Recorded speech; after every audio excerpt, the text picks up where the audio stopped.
Thank you guys. Thank you for having me.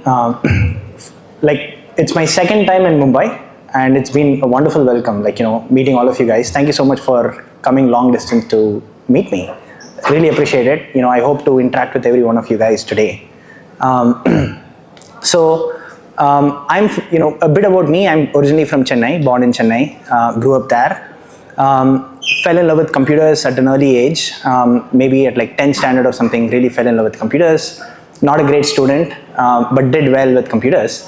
And by the time I was in college, when I was 18, I was ranked number 1 in India in all these programming contests like Top Coder, Google Code Jam, and things like that. So, I really sort of found my calling. I sort of figured out, okay, maybe I'm good at this stuff. And I found computer science like very pure in some sense, in physics or like chemistry. In chemistry, I don't know, like you read 10 things and I can't extrapolate one thing. I was like really bad in chemistry. In physics, you read like, you sort of know 5 facts and maybe you can extrapolate two facts. In math, maybe you can know 5 and extrapolate 5. But with computer science, like, there are just like, 8 instructions, like add, subtract, jump. And then everything that you see is like man-made and like completely built. So, I could just like infer, oh, if I built this, how would I build it? So, everything sort of flowed from it. Then you get the confidence that, oh, if I built it, I'll probably build it like this. And then, oftentimes it is built like that. And then you feel like you understand the whole world. You can completely navigate inside of these computers. Had a lot of fun, like most people started out building some games and, like most kids, started building some games, built a virus and like gave it to my friends and like, had some fun. Back in the day there was, on a CD, you can put something called auto exec, like, you can put something and like it'll run automatically.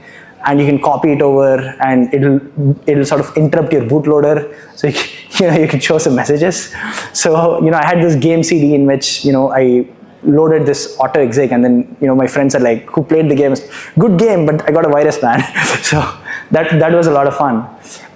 So, really sort of fell in love with computers, did well in these programming contests. That was basically the only thing I did in college. Like, college first year, second year, I was just doing these programming contests.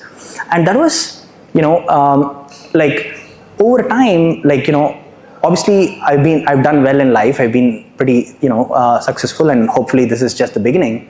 I have a lot more to go.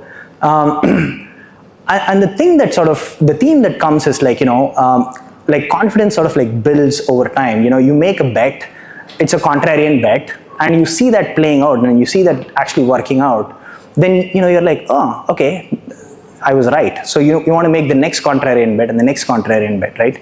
So I was just like, not paying attention to studies, and I was just like, playing around with my computers.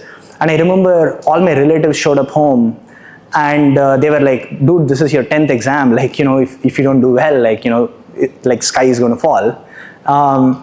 And, I remember sort of sitting in my terrace and I was like, I was feeling a little sad. And my dad sort of came to me and said, hey, look, they're right. If you sort of ignore your exams and do, computers all the time, 9 out of 10 times, you will probably fail. They're right. And he said, we are that one. So, so those were some contrarian bets, right? Like, you make that bet, and, in the next couple of years, I was actually ranked 1 in India in these programming contests, right? So when you make those bets and it pays off, you feel like, okay, okay. Nobody knows what they're doing. Everybody's trying to be the herd. You can actually sort of reason for yourself and make these bets, and you're already sort of away from the pack. You can kind of start differentiating. And when I sort of came to college, obviously, we knew better than the teachers. Like that is true not just for me, but for most people who sort of came to, I went to NIT Trichy, computer science. Again, like. And people were sort of paying attention to like classes and grades and stuff, right? And I'm seeing Google is running this programming contest called Google Code Jam, and if you do well there, they would make you an offer, they would hire you. And Google would not come to my campus. My like I went to NIT Trichy, which was like sort of grade 2 of like behind IIT. It was still one of the top institutes in India, and Google was not coming to the campus, right? Like and it was a top paying job. And at best, if you sort of scored really well in campus and stuff, you would probably get a Yahoo, right? After like 4 years. So, it seemed to me like, okay, this is this thing, this Google Code Jam, maybe I can do really well. I can do at least well enough that Google pays attention, and maybe I'll get a job at Google, right? And I didn't understand why people are paying attention to college, because the best case is sort of capped at a Yahoo. And if I do well here, in a year or two, I can probably get a job at Google. So it seemed like a good risk reward. My math was saying the risk reward was good, but nobody was doing it. It didn't make sense to me, so I went by my math, and it overshot quite a bit. By year 2, I was interning at Google. I interned twice. I shipped Google Tamil News. So back in the day, it was like, how do you put news together with a lot of machine learning and statistics. Had a lot of fun. And by year 3, I got a job at Google. It was the highest paying job out of college. And by year 4, I turned it down to go work at Microsoft in their new search division. So again, like I sort of made a bet, it played out, and I outgrew it. By the time when the time came to actually go reap the benefits of the bet, I had already sort of outgrown it. Again, so the reason I'm talking about these things is, obviously these are like insignificant compared to like building like a $10 billion company, but the pattern is the same. Like if you look at like any successful founder, a lot of the successful founders, founding the company is not the first thing that they won in life. They've made these bets which are contrarian, which are sort of unconventional, and as they pay off, you're willing to bet bigger and bigger each time.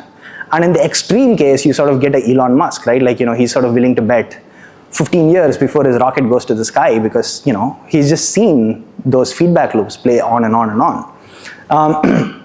So, post that, I worked for a year at Microsoft. I worked in Vancouver. That was my first job out of college. And, initially I was really excited. It was like large distributed computers. I was writing code that ran hundreds of thousands of boxes, and every millisecond mattered. So it was a lot of fun, playing at that level. I thought that's what I wanted to do with my life. That's what I was good at. And then I soon realized, okay, the code that I wrote to reach production, it takes like forever. It takes like months and months, and that was when you sort of realize, okay, I'm not the bottleneck for an impact in the world. There is an organization that is the bottleneck for me to make an impact in the world,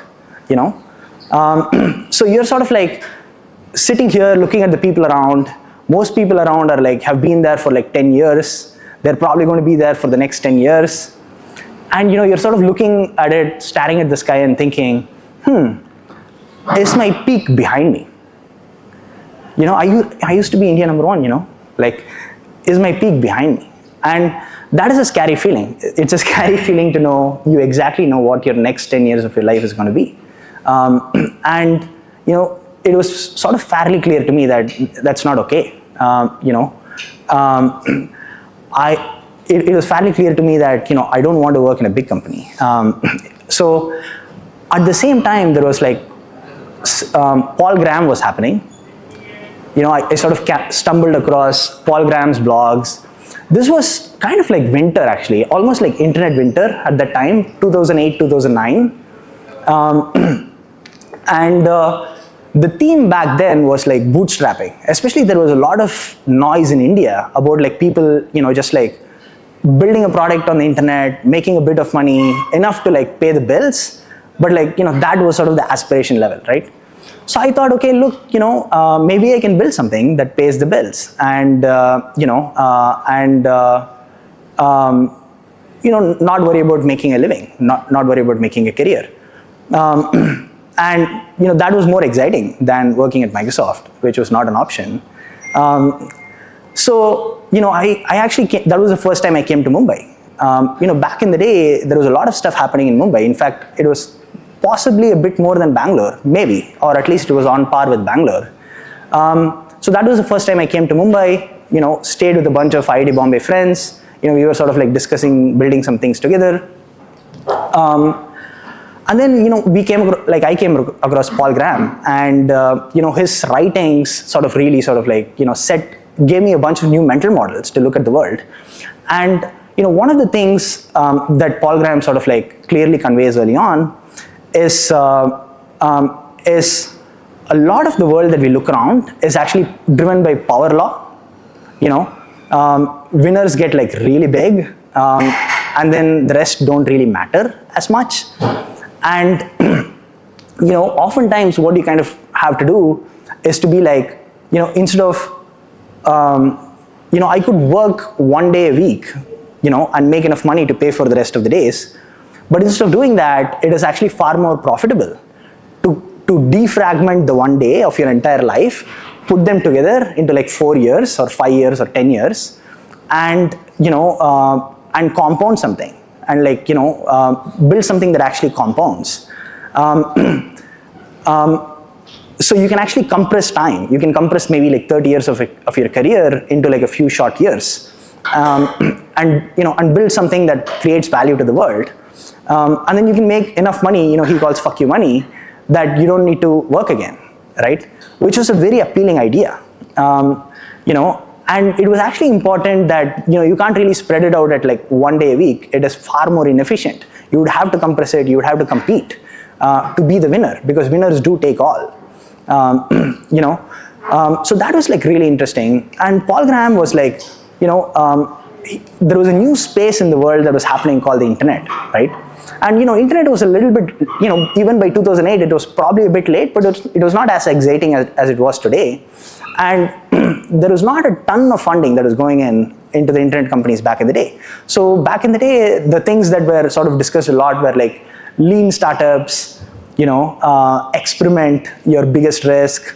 And Paul Graham's way of thinking is like, okay, look, if you take good founders, they sort of treat building a company as a scientific process. You can sort of like, scientifically find your way into product market fit. So just, get good founders and invest in them. And, that was starting to become, so that was a new platform for geeks like myself, who otherwise would have to like, raise money from venture capitalists, typically like a Sequoia to fund a company back in the day. They would typically try to sort of find executives from, other successful companies who are going out and starting companies. So that's how you get like domain expertise, right? And Sequoia would spend perhaps like 6 months or at least few months with the team trying to build the company before they write a $10 million check. So that was the business model of venture capitalism, back in the day. And contrary to that, YC was this place where you can apply online. You don't need to know anyone, and it was just totally meritocratic, right? And they wrote like a $20,000 check, not like a $10 million check, but just a $20,000 check. But they sort of gave an answer within 10 minutes, So which was like, they were sort of taking the other side of the VCs. In fact, the crazy thing back in the day when YC sort of began was, it was positioned as an internship program. So like, when people take a summer holiday, Paul Graham was like, hey, come here, try an idea, try a company. If it works, continue with the company. If not, go back to college. So it was almost like a, when Sequoia and all the venture capitalists were looking for extreme commitment on your idea, where, you're willing to sort of like go broke, trying to build it. YC was a sort of opposite extreme, where it's like, hey, try it for summer. Let's see if it works. And, and the crazy thing about that is like the very first batch which YC produced, from that, it has sort of the titans of the industry today. It had Sam Altman, it had, Alex Ohanian, probably Gary Tan. It had, all of those people are worth perhaps hundreds of millions of dollars today. right? And these were all college kids doing an internship project, so it was just like really mind-blowing how much wealth got created out of YC. I think last I checked, it was $1 trillion, so it has been an insane fountain of wealth. In fact, I believe it has probably contributed about 10% to the US GDP growth. It is like kind of that significant. It was such a fountain of wealth. And anyone who hung around, the early YC got very successful, actually. Now, so that's like a mind-blowing thing. I'm definitely a beneficiary to the YC wave, and a lot of the folks that I knew early on, they were all sort of like pretty successful now. And there is PG calls this like time compression. You can sort of when you go through hyper growth, you can sort of get a lot of experiences in a short period of time. And looking back, right? I was in a conference like this, like when I sort of like left Microsoft and left to the Silicon Valley. I was sitting, there was something called Startup School, which Y Combinator conducts, and Zuck was talking on the stage. All these people were talking on the stage. I was on the other side. Next to me there was a guy taking pictures. I said hello to him. His name was Gary Tan. And like next to me there was the HeyZap founders who's founded Mercury now. We were all sort of sitting on the other side, right? And Zuck would sort of come in and say how he founded Facebook and so on and so forth. Like one of the themes of that, like, early, in the first few months, I met this dude called Naval Ravikant. And, one thing that he told me was like, look, Silicon Valley is like a river of money. Like there's like money flowing there on the floor. You can pick up and take it. You can take as much as you want. There is only one catch. You only get it after 10 years. I was like, so true. And like I didn't quite believe it. Like, it seems too good to be true. What the fuck? Like, how can I just take money? And so he told me like he came to the Valley. He had 6 co-founders. He started his first company called Opinions. And it's like his co-founders were okay, on the IQ level. And today looking back, like Naval is a billionaire. There's his other co-founder who seeded Snowflake is a billionaire. Out of the 6, I think 2 billionaires, 200 millionaires. One guy is like a 10 million-ish. The other guy is not so successful. And the takeaway is basically, the guy who didn't make it, it's like the guy who actually didn't make it, he sort of went from one hot idea to the next hot idea. He went from one hot space to the next, one fad to the next, and you can sort of keep doing that for a long time and still not make it.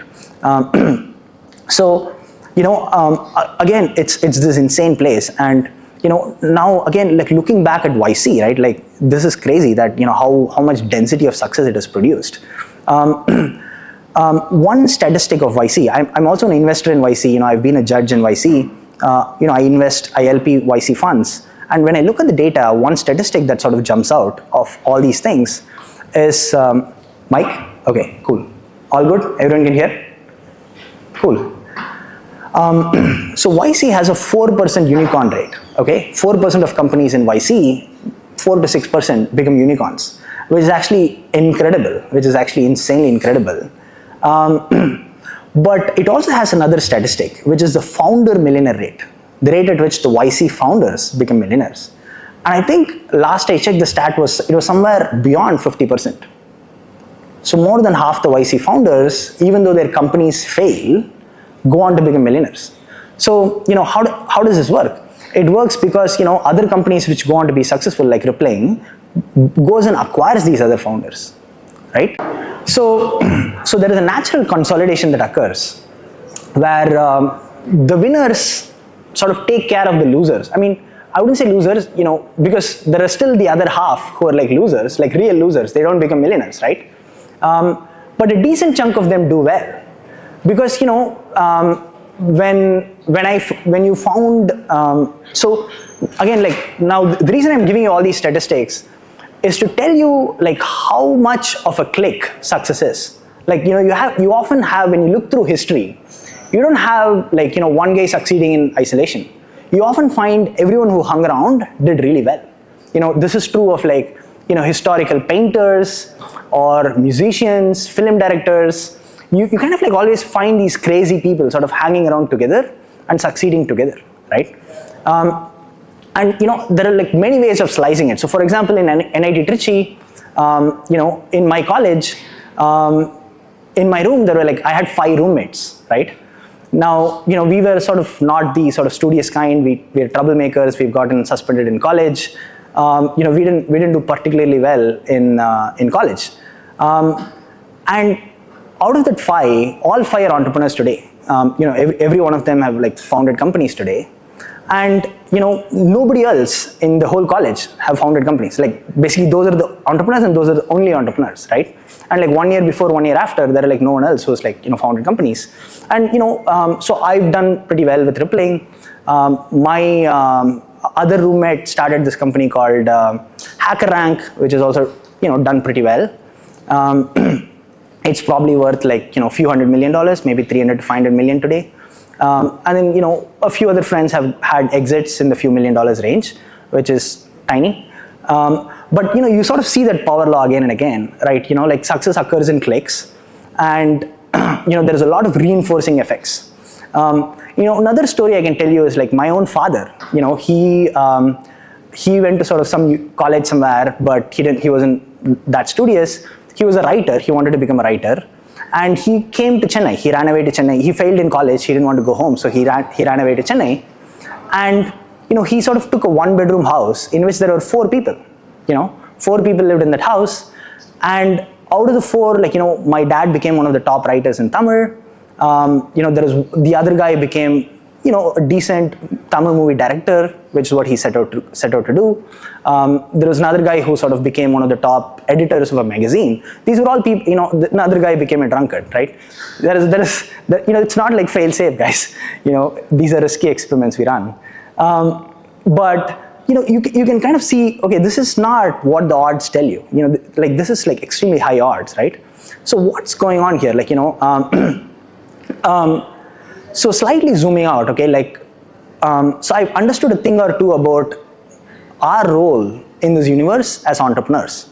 Okay, what role do we play, and why is it so lucrative? Why are people like getting rich left and right? When it's actually a really hard profession to do. In fact, like the failure rate is insanely high, and there is sort of this background of like a 10-year payback period. After 10 years you can touch the money. I've like almost come close to the money many times, and the money evaporates, right? Like so maybe I'll sort of touch through the number of times I've came very close to money and like lost it all. So after I came to the Valley, so I applied to Y Combinator, met Paul Graham, and pitched an idea, and he was like, "That's a stupid idea. Like, you guys seem smart on paper. What is this?" And we were out of Microsoft. Like, I didn't know anything about startups. Like, I didn't know anything about businesses. I'm an engineer. And I said, okay, this is the next Dropbox. And he's like, no, thank you. Give me another idea. And like, so we got rejected from YC twice. In fact, we've been trying a lot of different ideas. So the first 18 months or so, nothing was really working. I was sleeping in my friend was studying in Stanford, and he had a couch. So I was sleeping in his couch trying to build something. And we would try build something, nobody would want it, it would be a crappy product. And we'll be like, oh, this is a big market, like this is a $10 billion market, this is a $100 billion market, this has these problems, and like, let's build this solution to this problem. And we'll go build it, we'll try to sell it, and then people, there will always be something that we're obviously missing. I mean, obviously, $100 billion markets are not lying like that. So we'll sort of build it, we'll go hit the road. When we meet a customer, we'll sort of realize, okay, we didn't know all these things. There were all these problems. And you're like, okay, let's redo it. Oh, this is another $100 billion market. You sort of like keep going. And the first time you hit an issue, like you will have a roadblock. You will try to solve it. But if you run out of ideas, then what do? You sort of go back to this loop. And we sort of did that loop a few times over the first 18 months-ish for us to realize, okay, we've done this loop like 10 times. It hasn't worked. It doesn't work for me, and it's not, the thing about the Valley is like you're hanging around with a bunch of crazies themselves, and you look around and it doesn't work for anyone else. So like I'm not, yeah, I'm failing, it sucks, but so are everyone else. So it's like, okay, we can laugh about it. So you kind of, okay, you run this loop a few times and you sort of realize, okay, actually building a successful company is actually not easy. You can't just like spreadsheet your way into it. You can't sort of like, top down your way into like, hey, I read this Bloomberg report that this is a $100 billion market. This market has these problems. Like, no way, there is no chance. The guys who write it at Bloomberg are 10 years late. We like entrepreneurs are supposed to see the world like 10 years ahead, right? Like, today I'm sort of living 10 years in the future. Like we built Rippling before SaaS was a thing. Like SaaS was not a category when we built Rippling. Now, when SaaS is a category, I'm not building a SaaS company. It's too late. So the thing is like, I sort of kind of experience what doesn't work. What doesn't work is like going unnaturally into an idea and like trying to find a problem and like trying to solve it. It hasn't worked for me. The hit rate is really low. Friends around, it hasn't worked. So 18 months in, we've been trying a lot of ideas. Nothing was working. Rejected in YC 2 times. And, I had like 2 other co-founders. We were sort of like trying another idea. And back then, my girlfriend was studying in Cambridge. She's now, I later married her. She's now, we are going through divorce. She's like my ex-ish wife. But, my girlfriend was studying in Cambridge, and there was an app that was taking off in Cambridge. It was a viral app. It was going extremely viral. And, she called me and we were sort of talking on the phone, and she was like, dude, you guys come up with ideas. Nothing seems to work. Why don't you just copy the app? First, I was offended. What the fuck? Like I can make an idea work. Then I was like, that's true actually. It is true. And, I kind of by that time we sort of understand how hard it is for something to actually work. To make something users want is actually insanely hard. You have to like you have to come up with like an original insight. And we were like, that is actually, when I sat back and thought about it, that's actually a really good idea. We should just copy it and launch it in Stanford, which is what we did. So I built that app overnight. And my friend who was like outselling our previous product, my co-founder, he came back and he's like, oh, I've gotten all these customers, they're saying this and this. And I tell him, dude, idea's changed. We're doing something else now. What the fuck, dude? Like, what? But, I'm like, dude, give me a week. So, like I built this new app and he's like, no fucking way, dude. Like, let's build this. And I tell him, it has 1 million users in a month. Really? What is that? So he's also checking the thing out, and we're like, okay, it's famous in Cambridge, but we can launch it in Stanford. And he's like, we could give it a week, right? So we built it, we launched it in Stanford. It took a few iterations. The first day we tried some things, it didn't work. Second day, third day, fourth day, fifth day. By day 5, we were able to crack it. So it was starting to take off.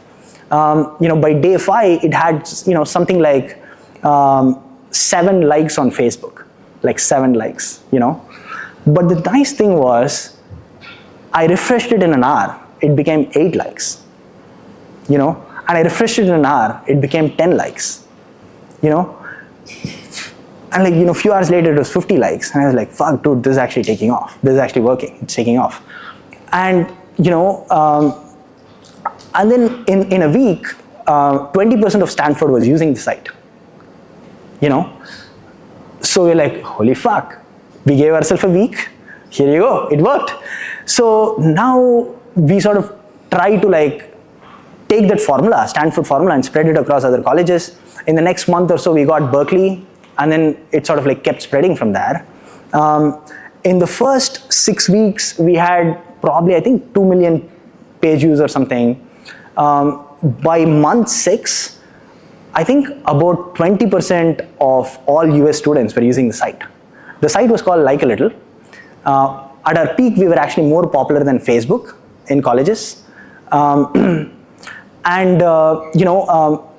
the thing was starting to take off, this was the 3rd time we had applied to YC. And we met with Paul Graham. And this time, I was deliberately mocking. This time, we were actually like, trying to not oversell, right? We were just saying, this is a site where college kids flirt with each other, and like it will be anonymous. And PG is like, okay, fine, And they were like, I don't get it. Why would they want it or something? And my co-founder just sits back and says, well, in the last month, it has 2 million page views. And we're like, what? 2 million pages. And then, this time around, like, they made an offer and we turned them down. We turned down YC. And, PG was like very persistent. He was like, dude, we can help you do this, we can help you do that. And, investor called Ron Conway, who's the first investor in Google or something, he's like a successful investor. He sort of came home and convinced us to like join YC. So we joined YC. We were sort of rated the hottest company in YC at the time. So at our peak, the who's who of Silicon Valley invested in us. Sequoia, Zynga founder, basically a lot of people invested in us. And, Facebook and Google tried to buy us. Facebook and Google sort of made acquisition offers of like $50 to $100 million to buy us. And Mark Andreessen, who was on the board of Facebook, was also our biggest investor. He was like, why would you sell, man? This could be the next Facebook. Why would you sell? And we didn't sell. And 6 months later, we kind of noticed users were, it was turning to a fad. Like, users were like not using it as much as they used to. And the numbers were starting to go down. And, we were sort of panicking and trying to reach back out to Facebook and Google. Now will you buy us? And they're like, there's no response from the other side. So, so the thing is tanking. I think we raised around $7 to $10 million, somewhere in that range. And there is now no interest, right? So we sort of pivoted, into something else, tried to make it work. But, after a couple of years of trying, like, it was dead silent. Traffic went to zero. The company failed. And, my co-founders were like, okay, let's completely pivot into a new idea and like try something. We have money in the bank, that can last us forever, millions and millions of dollars. And I was like done. I was done with it. I was like, look, man, for a couple of years we tried like random ideas, nothing worked. There was this one copied idea that worked. Now it doesn't, now it failed. So like, am I going to go back into like trying random ideas? No, like I'm done. I was like, you had to do something differently at least, right? Like I didn't know what to do differently. I was pretty burnt out. I was like, looking around, right? Like, you had a cohort of YC friends, almost like peers, right? And, we were the hottest startup. Now someone else is the hottest startup. Everyone is like, and see, it's not about just, there is a healthy bit of envy and jealousy and things like that occurs. And there is a pressure cooker scenario of like, everyone wanting to succeed more than the other guy. That exists. Some of that is healthy. But the biggest thing that causes burnout is when founders pretend like things are working, when things clearly are not working. And it is kind of a little bit of a job of a founder to sort of feign that things are working. Because if you say like, you have no idea what you're doing, no one will join you on your way, right? So, there is sort of a job description of a founder is to like, act confident. And it does create a lot of, burnout, because if you try to pretend to be someone that you're not, you're just like living a double life, right? And you see that all over with founders, and like, and as a result, like there is a significant amount of founders go through depression or like mental health challenges and things like that. Thankfully, I didn't go there, but this is a field where it says like it takes the very best, the best of the best, the people who think I am the shit, like I am the best of the best, and it humbles them. It exposes them to the markets and it humbles them, right? So that is the sort of place that we play. So I was like, dude, like, it didn't work. I don't know how to make this thing work. I'm done doing startups. And, I left the Valley actually. I was like, I need to think fresh. I left the Valley. I called my girlfriend and said, hey, do you want to marry? Do you want to marry me? She said yes. We moved to Netherlands in Europe, and I went to like a different tangent. I went into like Warren Buffett and Charlie Munger and like patient compounding, long-term investing, stock markets. So I sort of went through like a different tangent, learned a lot about business again. Did very well in the markets. That was great. And then as I did better and better in the stock markets and I sort of understood businesses, the big 360 degree, which it kept coming back to, is the power of the power law. Okay, like, when I sort of started investing in the stock markets,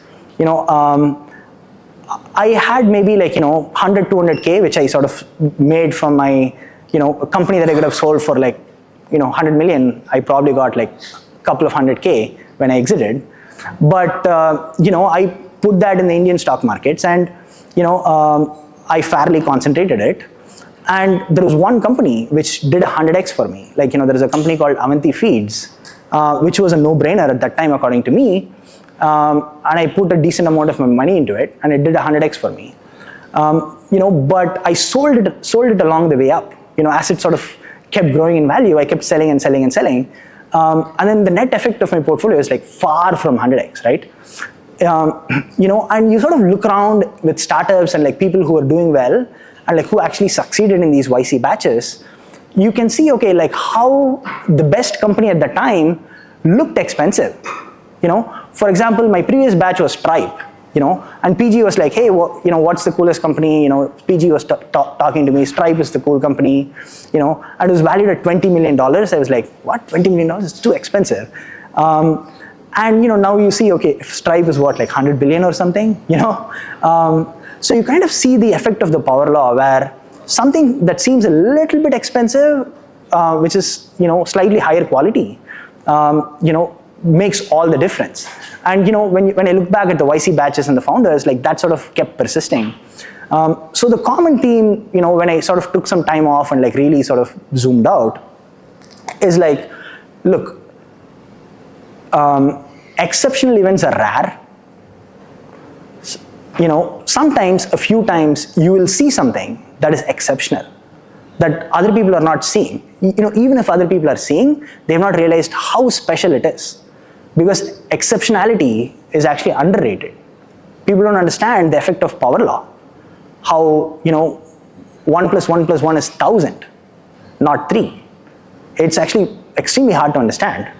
But that's the business that we live in. So, so for me, I started realizing, okay, I actually can concentrate. I can sort of put, a significant percentage of my net worth into Avanti Feeds, or things that are exceptional, and see through it. So, at that time, I came across this company called Zenefits. It was the fastest growing company at that time. They went from, 0 to $50 million in revenue in 18 months or 20 months or something. That was a historical record at that time. And, one of the founders, the CTO, was from Chennai. We had a lot of common investors like Y Combinator and Andreessen Horowitz. These were the same guys who invested in me and had invested in Zenefits. And I really thought, for the nature of the business, I looked at the business and I really thought it was a very, very special company. And it is still extremely underrated. Again, it's a 1 plus 1 plus 1 equal to 1,000 kind of business. So I thought it was still really underrated. And I got bored of tracking cotton prices and stock markets and stuff. I'm so much better at computer science. And but that sort of really taught me that, okay, the power laws are real. You can go make a big bet. It's okay, it works. So I reached out to the founders, we hit it off. I joined Zenefits. I was probably the employee somewhere in the 10 to 20 range. I was a director of engineering, built much of the engineering team. And, and Zenefits did really well for a year or so. It went to a $4 billion valuation. The stocks that I held were worth, I don't know, probably $50 million or something. Again, almost came close to the a little level of wealth, right? And then the company crashed. So Zenefits actually crashed. So it had a bunch of issues. I won't go details into it. And it was imploding. It grew too fast and it was imploding. And I was at the center of it. I really understood why it was imploding. And I also understood, it was a problem that people really have. They unlocked a very important insight that the markets were still missing. And I really understood the insight. I was talking to the customers, and I know that the customers actually want the product. In fact, before I joined Zenefits, I spoke to a bunch of customers, and I asked them, how do you like Zenefits? And, almost everyone was like, I hate it. It sucks. It breaks all the time. It's so buggy. It's such a shit product. And I asked, okay, why are you still using it? Like, why don't you use someone else? And the customers are like, who else do you use? There is no one else. So that was like really important for a bunch of reasons. There was just like no competition in the market. And in fact, even today, the version 2 of Zenefits is Rippling, which we eventually founded. Even today, there is actually no competition in the market, for a bunch of like really important reasons, which I understood, but people weren't sort of following along. So it was fairly clear to me, okay, Zenefits was like messing up because of its own internal issues. The opportunity still exists. It's still a $100 billion opportunity out there. And the founder got fired. The CEO, who was my boss, got fired. And I wrote to him and said, hey, look, I know you're going to start a company. Let's do it together. He was like, dude, I'm so fucking done with starting companies. I'm burnt out. I'm leaving the Silicon Valley. I'm going to Europe. Like, the same things that I went through. He's like, I'm not starting a company again, ever. And then I wrote back to him and said, hey, look, you're going to start a company. I want to do it with you.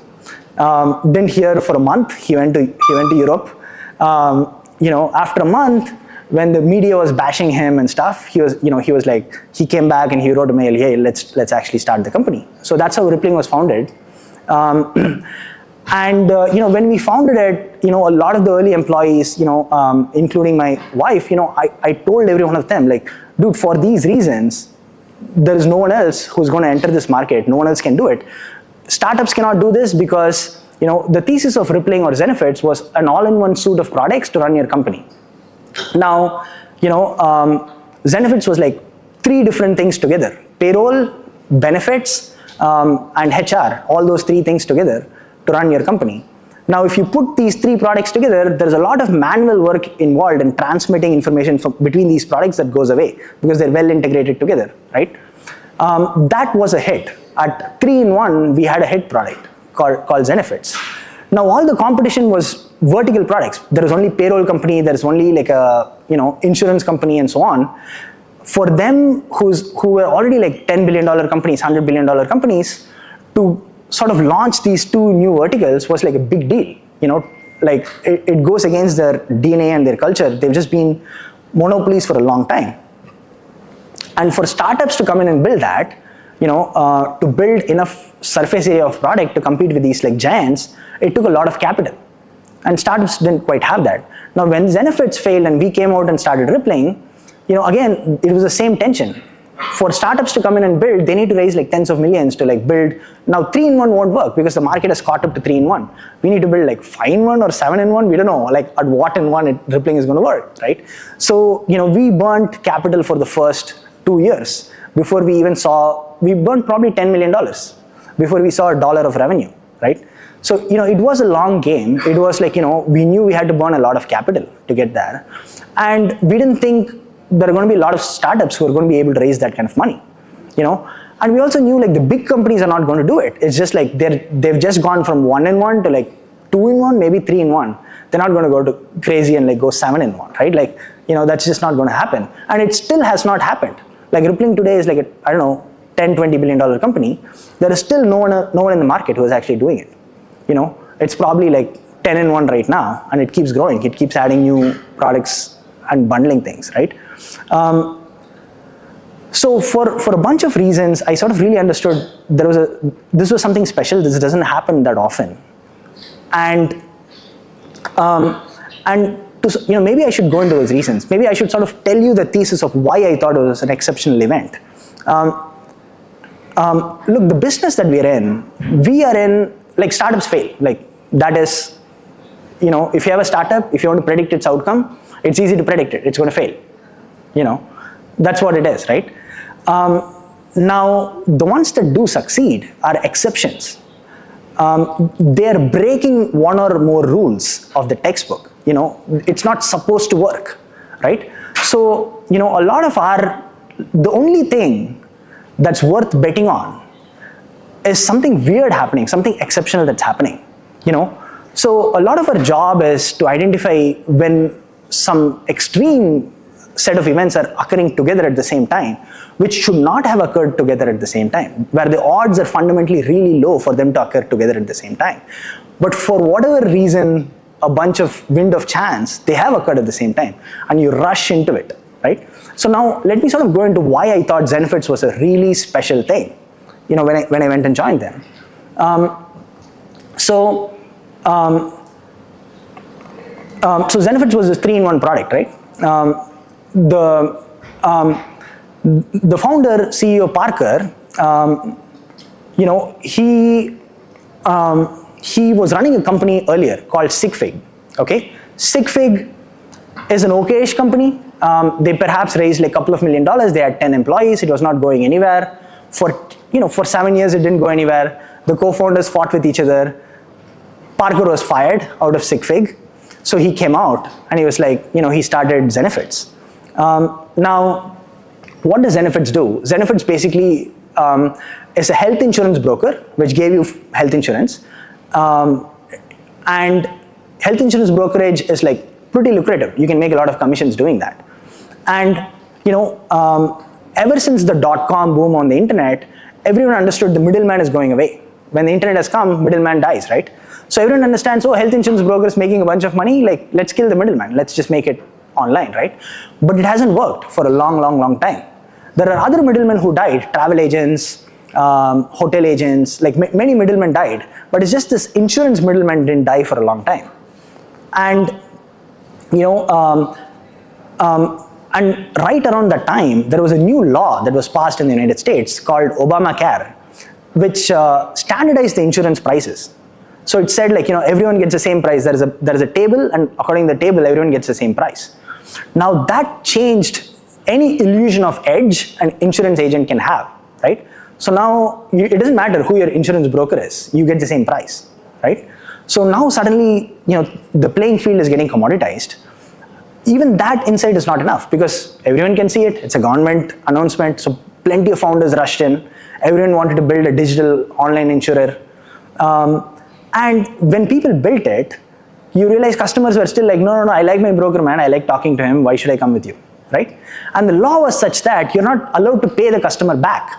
So you can make the insurance brokerage, which is a lucrative amount of money, but you can't like reduce the price of insurance and give the money back to the customer. That was illegal. So the prices were set. And because you can't pay the customer back, you don't have an advantage. You just have a digital product. Customer is saying, I like talking to my agent, so fuck off, right? So it's not working. Many startups are coming and trying, but they're not able to displace the agent. And what Parker did differently was he gave software for free. Now there is no law in the government which says you're not supposed to give software for free. People were using other HR systems, people are using other payroll systems. They all costed a bunch of money. Now I can go give software for free. If the customer is perceiving value, customer is thinking I'm giving him money, I'm actually literally saving him money. Right? So that was an entry point. First of all, there was a big wave that was created in the market. There was a law that got passed which was creating the wave, right? To ride it, Parker had this unique insight where, okay, I can't pay him money, but I'll pay him software, right? Now even that, when the insight came out, there were a few startups which copied. In fact, there was a startup inside of the same Y Combinator batch of Zenefits called Simply Insured, which copied that insight and started giving software for free, right? And the thing was, Parker was just the best insurance agent. Parker happens to be an insurance agent, and he just happened to be the best insurance agent. So how did that occur? When Parker was doing SigFig, right? So he had a few insights. The first one is, he was doing all the manual paperwork. He was the non-technical co-founder. So if you're the non-technical co-founder, you take care of everything other than writing code, right?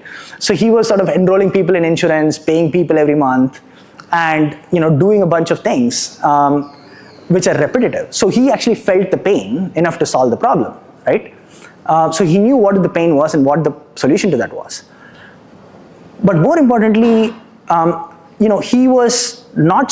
company was not so successful that an office admin is now handling all those stuff. It's not Parker handling that stuff. There was only 10 employees. So it was not so successful that the problem was off his plate, but it was not like insanely unsuccessful that there is no one to enroll in insurance. There is no paperwork at all. So there were still 10 people. So there was enough work. There was sort of a Goldilocks condition where not too successful, but like not too unsuccessful, which creates founders who are like experienced in that problem statement, right?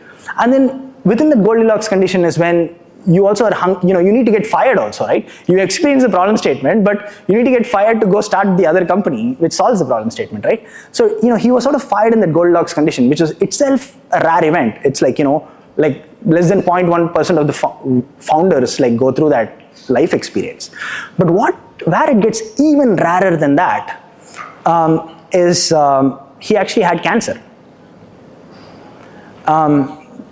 So when he was running SigFig, it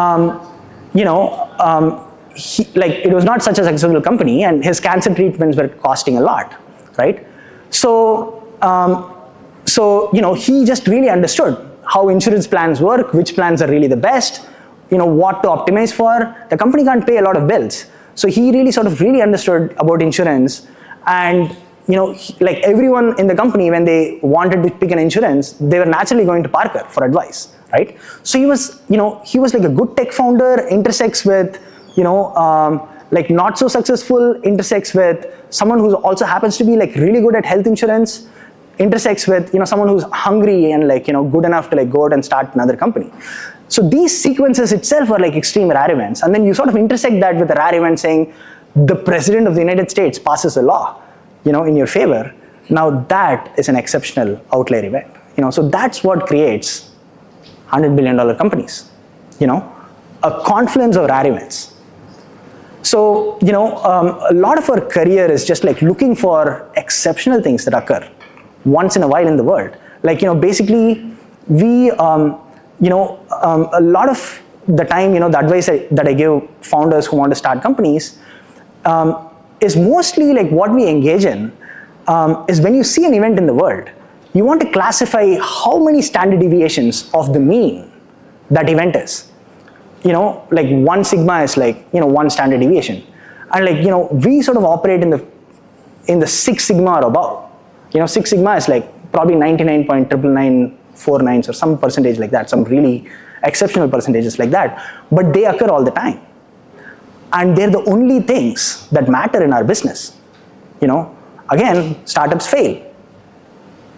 The only things that work are exceptional. So you're looking for like exceptional events that are occurring in the world to build something on, right? So now you can sort of kind of reason how to think through this. So for example, like, when I was building Like a Little, a friend of mine, his name is Meta Cohen, he's called Meta Cohen in crypto, he sort of sent me this white paper called Bitcoin, right? This was 2012. And I read it and I was like mind blown. It was extremely obvious to me that this is a 9 sigma event. It is not a 6 sigma event. It's 6 sigma event is like still, this is like once in like multiple lifetimes, right? So I had $10,000 to my name, put half of it in Bitcoin, the next day. And of course it has done really well. It's like kind of insanely obvious that it is a 9 sigma event at that time. It still is a 9 sigma event. Like, hello, good. Cool. So, without going into that and spending a bunch of time, let me slightly zoom out and try to go to the point that I'm trying to make. Okay. So what is my or our role as entrepreneurs in this universe? I would perhaps argue the role of an entrepreneur is the role of every human being. Okay. So what is the story of humanity? The story of humanity is, we are a creature that sort of like figured out how to use technology. We figured out how to use energy to shape the world around us. And, we sort of conquered death, right? So, to some extent, we still haven't fully conquered it, but to some extent we conquered death. When humans invented farming, perhaps like 100,000 years ago, suddenly, you don't die of starvation anymore. That is something that no creature could have ever said. After that, every farmer would have thought, hey, look, what is left if you now have infinite time, right? The crops are growing, you don't need to do shit. It'll give you food, you can eat. You have infinite time. It is the first time humanity experienced abundance. Many people think A is what is producing abundance right now. But no, we had abundance 100,000 years ago, and we still do. We're all living in a post-abundance world. None of us are going to die because we don't have food. None of us are going to be shelterless or something. So anything else that we are playing some optical games with each other. We are right now in abundance. Will AI produce abundance? We are already in abundance, dude. So the only job that was left after that for humanity is to push the technological frontier, to go out there and explore, to find new things, and the risk of that has drastically been dropped. Look, every human finds, explores new territory. If it works, if you discover fire, we all get it. We all can harness fire and use it. If you don't discover fire, big deal, dude. I'll give you some crops from my farm. I have plenty, right? No big deal.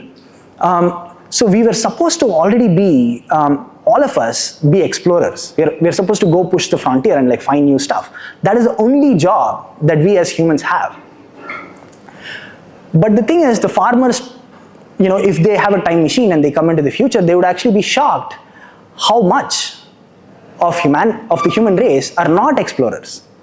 They're still sort of doing some desk jobs, pushing some paper from here to there, doing some jobs that is repeatable and automatable. And the farmers would be shocked. Why are you doing that? Just to make a bigger car and a bigger house, it makes no sense. Some of that is even though the risk reward has changed, our DNA has not. We still feel the same fear of failure, a lion is hunting us. When a lion is hunting us, the fear of failure is like death, right? You're optimized to avoid it like anything. And we still experience the same signals as lion hunting us. Even if your company fails, I was actually never worried about food, to be honest with you, right? I knew I was going to get food somehow. I didn't know how, but I would definitely get food, man. Even if my companies keep repeatedly failing. But somehow, everyone, including myself, we sort of fear failure to the lion sort of hunting us. So what happens is, for the few people who go out there and truly spend their time exploring over a decade, there are just plenty of secrets lying around. Plenty of exceptional events, new territories that open up. What is an exceptional event? An exceptional event is you found new land, man. It could be America. There is shit ton of gold there. What do you do if you find a bunch of land and a lot of gold there? You call up everyone who you can call up and say, let's go get the gold, buddy. There's plenty to go around for everyone. And that is why YC founders call the closest people that they could call, which is other YC founders, to say, dude, you've been looking for gold. There is gold here, man. Come with me. We can get it. And the first, maybe in the first 20 employees of Rippling, there were perhaps 5 or 6 other YC founders, who were there is gold. Do you see the gold? Yeah, I see it. Let's go get it. It's obvious, no? Yeah. Why are you searching somewhere else? Let's go. So only a few people go and search new territories, okay? And these new territories are source of all wealth in the world, source of all GDP growth. When people get a pay hike, their salaries go up. They don't understand, why is their salary going up? It is going up because humanity found a new land, man. We are going and digging gold there. We actually found wealth. It is just percolating to you through many different layers. You see? And so basically, there is only a tiny fraction of people who go out and find this new land. And because no one else is doing it, they get extremely wealthy. It's a rare profession. And it is actually the only profession. It is supposed to be done by everyone. If you're painting art, why the fuck are you painting art? How does it help any other human? People are painting art when art was a new technology. When there was no cameras, the kings used to call artists to go paint the scenario. That was the latest technology at that time. And the best artists actually invented new technologies. They invented how to make paint. They invented, how to make different colors. And, now that is an invented problem. We move on to the next technology. We move on to where the new land is opening up. Yet most of humanity lives in a zero-sum game where it's oh, do I sell my art or does the other guy sell his art, right? That is truly zero-sum. But if I find a new territory, we can all go, and there's new things to come, man. And there's plenty of those, you can sort of keep compounding it. Once you find some new territories, you can search around, and oftentimes there is like wealth around it, So, slightly zooming out, one, that is the source of all wealth creation in the world. That is the only true non-zero sum area of the economy. And all GDP growth that occurs because of this, and the people who cause this GDP growth get insanely wealthy. Humanity is thanking them, saying, "Arey, thank you, you did it, you get to keep it." Now winners take even more all, because you can sort of build, like I was early to the internet. I have a toll gate on the internet. Like Rippling is basically a toll gate on the internet. If you go start an internet company, you need to pay me a toll, right? Stripe is a toll gate on the internet. We were early, we conquered land, and we've installed toll gates now. Anyone who comes needs to pay me a toll, right? So the bigger picture is there is new land opening up all the time, and it's a fantastic world where magic is happening in front of us, and our job is to go sort of chase it, find it, enjoy it. That's our job as explorers. And just like any scientist, you have to like persist at it for a long enough period of time. Now there is one other thing that also plays a very important role. The land for us, what does land mean in our industry, in our business? The land for us is actually an exponential curve. Okay, that is the inputs to our business. That is the fuel that powers startups, is an exponential curve. Show me a successful company and I will show you an exponential curve. Now there are exceptions to it. If you tell me SpaceX, I can't show you. Like Elon is like truly a league of his own. But Tesla, I can show you exponential curves. Show me a successful company and I can show you exponential curves. So a lot of it, at the highest levels, when I spoke to Sam Altman and we sort of talk about, okay, how do you do OpenAI? It's just like bet on the exponent, stupid. Just bet on the exponent. So, like the insight for us, the new land for explorers is actually exponential curves, which are really early in their infancy, and exponential curves around which there are not a lot of other explorers. Okay. So for example, there are obvious exponential curves, like AI is an obvious exponential curve. Specifically, AI agents is an extremely obvious exponential curve. Every brother and their sister is like working on some AI agent, right? So that is not where insights might be abundant. You can still play a game there, but it's a different game. You kind of like need to understand, okay, there the ideas are obvious. Who runs first wins, right? Who runs first and gathers the territory wins. So the nimbleness and the speed matters a lot. And then there are other exponential curves, perhaps, where people are not paying a lot of attention to, where there are not a lot of explorers, where you can go and explore, right? And then oftentimes what happens is some curves have second order effects. So because A happens, B is going to happen. So you can sort of be ahead of the curve and like bet on B, right? So the land for us is actually these exponential curves. And the most important question that we face, and when you guys are pitching startups, the most important question you should think about is how does the territory look like?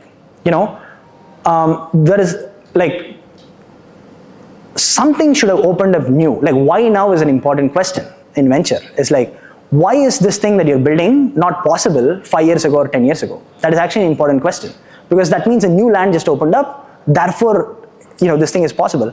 That means like, you're not competing with the geniuses of like hundreds of years. You're competing with the geniuses of the last 5 years, it's more likely that you find an insight that way. It's more likely that land is not as searched, that way. So why now is an important question. The flip side of the question, the why now, is like, if it's extremely obvious why it is now, the opposite question is like, why isn't it like everyone is there, so what are you doing searching in a land that everyone is searching in? You have to search in new lands, but you also have to search in lands that people are not searching in. So that is the delicate trade-off that we play as entrepreneurs. And so that's why one of the important questions that Peter Thiel asks is, what is it that you understand that the world will disagree with you on?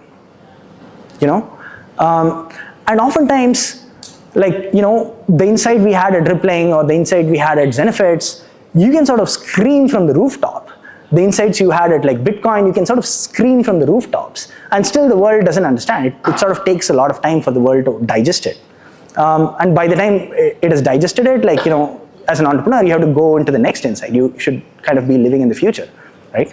So that's kind of what, largely the state of the business. And there are a few mental models I've kind of like learned along the way.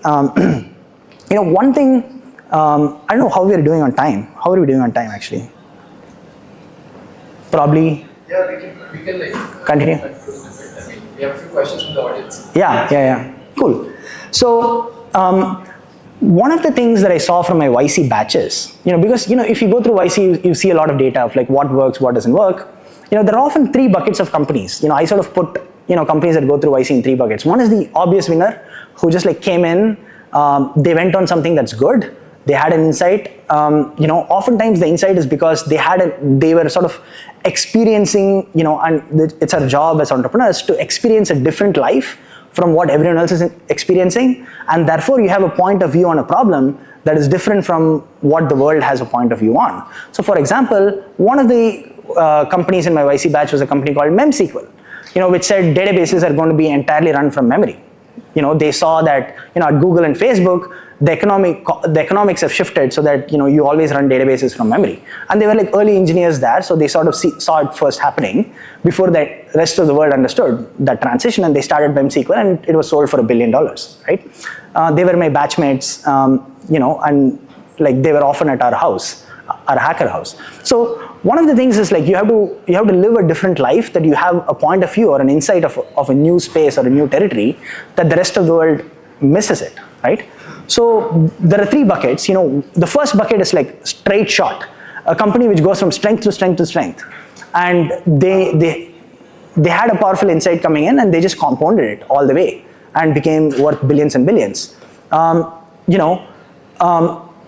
Usually those are the ones that matter. Those are the ones that produce the returns of the YC venture fund or like any venture fund returns, and they're the big winners, right? They go from strength to strength, and they're often still underrated because people don't understand how exceptional events are.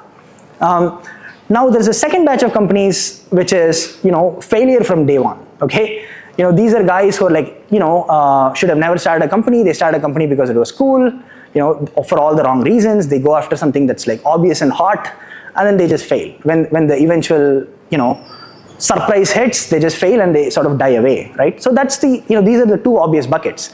But what really surprised me was the existence of a third bucket, the not too hot, not too cold bucket. These are companies where it wasn't really, they didn't really have a monopoly. They didn't have like such a big insight. They went after a market that was perhaps a lot of players played in, but they stuck to the market. Like HackerRank or Dr. Chrono, they just stuck to the market. And as the internet grew, as the internet itself doubled and tripled, they sort of, got a little edge here, little edge there. They perhaps grew 3x or 4x, slightly faster than the internet. And just because they stuck to the same customer and kept innovating for the same customer over a decade, looking back, these businesses were like multi-$100 million businesses, $500 million-ish businesses. So that is an interesting third bucket, which is also somewhat like unconventional. It kind of goes to show how many people, the reason why even this bucket exists is because people don't even fully write the exponent. The exponent is really hard in the beginning, right? To get $1,000 MRR is like really hard, but you just like compound it over like 10 years, you're suddenly sitting at like $100 million in, ARR, right? And most people get off this curve. Most people are like, hey, they're never the hot startup, good employees never work for them, big venture funds never work for them, never invest in them, they're never in the headlines, and the founders like complain all the time. They're like, they're like jealous of a Rippling, they complain. And then I'm like, dude, do you know what your net worth is? Like, do you know how little people, like, do you know what the net worth of Amir Khan is? You're like richer than fucking Amir Khan, Shah Rukh Khan, and like they don't understand, like they're comparing themselves with like other startup founders and like, so the bucket 3 is actually extremely real, if like, it goes on to show these exponents are like really powerful fuel for our way, and and most people just like get out when it's hard. And the secret of startups is to corner a small but fast growing market. Get in early on an exponent, and you corner it, and most people, you might have competition, but like most of the competition is stupid. They don't, they'll get off half the way, and you can just keep going. So I think that's one thing that I've seen over time, is just how much just compounding makes a big difference. The other mental model that I have on the world, and this is like a folklore in Silicon Valley, that people repeat. The folklore goes like this. So let's say you want to conquer enemy territory and you want to sort of defeat Germany in World War II, right? What do? First, you send in the commandos. You send in the James Bonds and the Rambos, right? They go in, they take big risks. They go in and distract the watchtower. And the watchtower is distracted. Then your ships land. The Navy sort of lands in. And they come in and they start pushing in and taking territory, right? And once the Navy takes a bunch of territory, then they bring in the cops. The cops come in and establish law and order, right? So, commandos, military, cops. There are three phases of a conquest, and, each person plays a very different personality type. If you look at the movie Rambo, you will see that, okay, Rambo has a lot of trouble dealing with the cops. He just like can't deal with the cops, right? That was the whole movie, actually. The commandos and the cops don't work together well. These are three different personalities or roles that people play. So when you're a commando, you're often like pre-product market fit startup. You have no clarity on like what is to be done. People usually don't take orders. Like, you don't tell James Bond what to do. He'll tell you what he has done, right? So, like in pre-product market fit, you're sort of like shooting for like, a 2% shot of like taking Adolf Hitler down. It's like an opportunity of a lifetime. Like, that's like, holy fuck, I can take Hitler down, man. Like, you're always going to take that shot, right? And, you don't respect a bunch of rules. Like, you don't sort of follow the laws. Laws don't matter to you at that stage. And, you don't care about friendly fire. If you take out a stadium and 1,000 people die, like tough luck, but I took out Hitler, right? So you don't care too much about friendly fire. And like, a startup's early customers die all the time. You provide the shittiest product that you can, and the customers are like, what the fuck, right? And then you have the military. Once you have product market fit, you have some semblance of success. You're still taking risks, but you're shooting for like, 30 to 70% odds of success. So the military, you can't like, the legions come and they sort of push and expand territory. You're still going through hyper growth. And the military sort of comes in. And then finally, when you sort of become a Google or something, you bring in the cops, right? And, cops establish rule of law. They're like highly coordinated. 95% odds of success are not good enough. If there is a heist at a bank, there would be like one guy with a gun, and there would be backups after backups of like hundreds of cops standing outside, to sort of counter that heist. Like exactly the opposite of the commander situation, right? So, these are like three different roles that people play. And, so that is one of the lens to look at the world. In fact, Steve Jobs had this quote when he was building the Macintosh and he was trying to recruit people. The famous quote was, I don't know if you guys remember, the famous quote was, why join the Navy if you can be a pirate? It is a play on words. It's the inverse of how the Navy used to advertise. Back in the day, the Navy used to advertise saying, why be a pirate if you can join the Navy? So, Jobs is like flipping it around, and it's a call for commandos to join the early Macintosh team, right? So, in some sense, there is a startup ad, I don't know if you've seen. It's like, it's recruiting people for a voyage. The ad goes like, difficult times, low wages, hard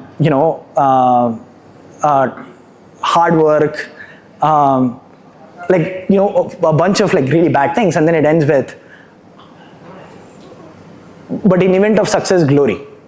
Like that's basically like literally an ad for a startup employee, right? Like, so Commando Military Corp is like one of the models that sort of plays and dominates in our field.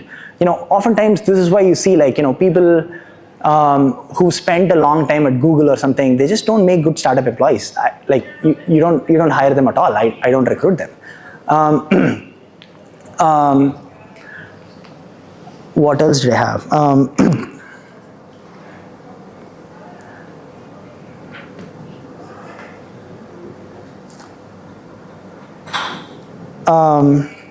Yeah, and the final thing is, a healthy part of our job is actually building a Ponzi scheme. Is actually telling a story. Okay, so of course we are technologists, and technology is our most powerful weapon. But a decent bunch of our job is also evoking a Ponzi scheme. So okay, so let's say I come up with an idea for a Uber. Okay, you sort of say, okay, look, from tomorrow we're going to call apps through the phone. Okay, you press a button and your cab is going to appear, right? If everyone in the world believes in it, it is already a reality. The problem is people won't believe in it, and you have to convince the world continually to believe in it. And it works like a Ponzi scheme. It works like the guys who are early get to unfairly benefit from that event.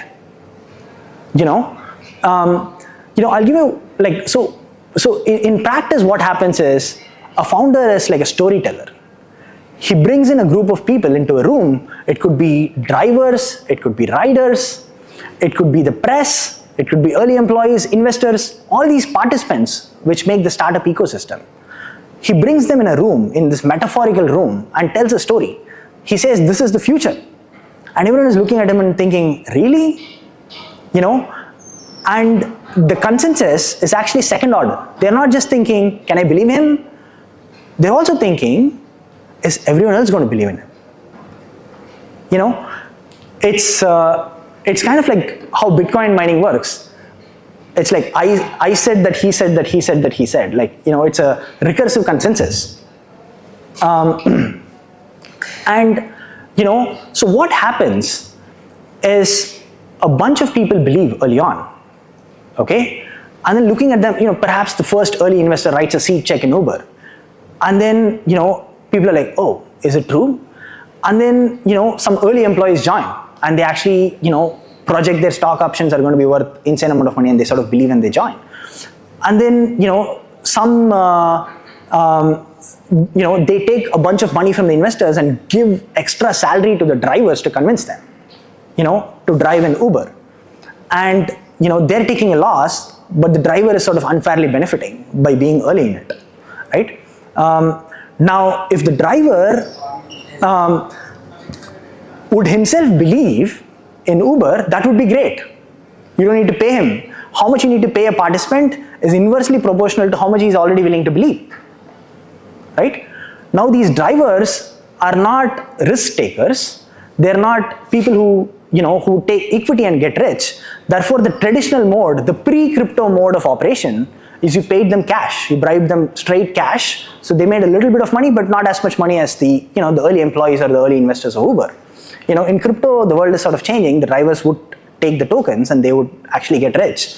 But ultimately, you're sort of like building this Ponzi scheme where where you take the money from, you sort of bring in the early believers. For the people who you really need, who are not believing enough, you bribe them a little more to get them along on the Ponzi scheme, and you run this loop. Because he believed this happened, and now Uber has like $1 million in revenue. It is loss-making revenue, but they're paying $10 for a ride that they're making $5 on. But now another set of VCs are willing to believe. They're the next sort of in the circle of the most ardent believers. So they come in, and then eventually you sort of take over the entire world. I saw this at Rippling. At Rippling, we are building payroll software, right? When I went into YC, asked my friends to try out Rippling and use it, my YC batchmates, right? And they're like, "Arey yaar, you can see my salary. if you fuck up my payroll, my employees will scold me. So I had a tough time convincing my own batchmates to use my software, right? And here I am, I've already built a payroll system at Zenefits. Like, I tell them, dude, I know what I'm doing, but like, it was still hard, right? So it took a Parker to come in and like sell them. No. In fact, how did Parker sell? He didn't come and say, this is a really great payroll system, please use it. In fact, I was saying, this is free for you. This is my phone number, this is free for you. Any problem, you call me. I was not able to sell it. How did Parker sell it? He came and said, he would sort of take a 30-minute meeting with the founder. And 25 minutes, the founder will be pitching his startup to Parker. And Parker will be giving advice on his startup. And at the end of the meeting, he would say, "Arey yaar, by the way, please use Rippling." Founder's like, sure, Parker. That's it. I'm like, dude, this is not sales. This cannot scale, right? And those are the early people that used it. And then the VCs came in and we said, every YC company is using Rippling. Every YC company in our batch is using Rippling. Now the VCs said, they don't know that they didn't evaluate based on product features. They evaluated based on whether Parker is good or helpful. VCs put a bunch of money in. We were the hottest company out of YC. We raised $15 million out of demo day. So this is the loop that you run. This is the Ponzi loop that you run. And every single funding round that we took, our conversion rates went up. Our demo to close conversion rates, Series A, 12%, Series B, 15%, Series C, 18%, Series D, 22%, right? Now, of course the product has changed and the product is better. Maybe that is increasing conversion rates. But also, man, the conversion rates spike up very close to the Series A, Series B, that if you do the actual science, it tells me it is just confidence. Customers are more confident, they're closing. It's not the product has suddenly changed in that 1 week to be so much better, right? So we're building a Ponzi scheme, that's, I'll just close with that. These are some of the mental models that I sort of believe in, that very few other people believe in, which is the currency of this game. Insight is something that you believe in, that other people don't believe in, because you've lived a slightly different life. And, when founders meet, we trade insights. Cool. Thank you.